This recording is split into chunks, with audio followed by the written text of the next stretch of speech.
I am Johnny Garcia, the President and CEO of the Hispanic Chamber of Commerce of Coastal Virginia.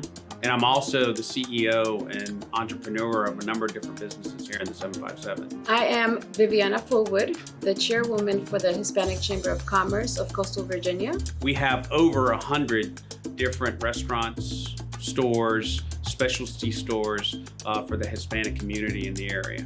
But what's so important about the Hispanic community is our culture. Here in the Hampton Roads region, we have over 200,000 Hispanics. The state of Virginia has almost 900,000.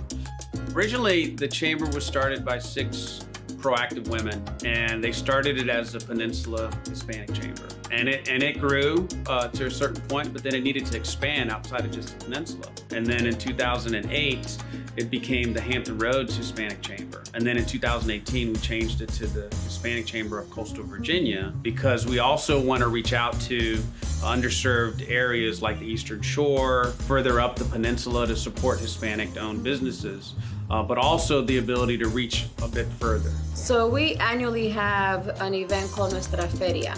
Nuestra Feria means our fair. And this is where we all kind of come together. This is just something that happens within the 757. It's something that is always sponsored by the Hispanic Chamber of Commerce.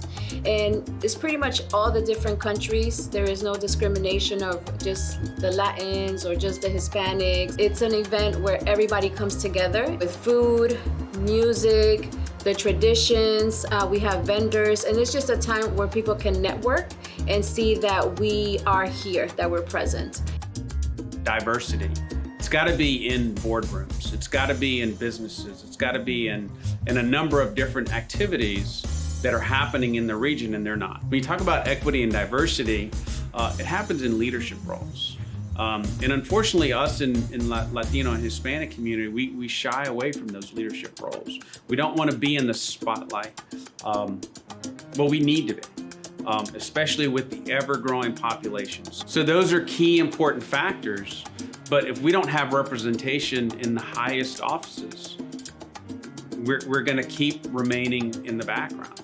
And that's the reason why one of our objectives this year is to collaborate with other chambers, with other organizations, so we can come together and not just help the Hispanic community, but just help everyone.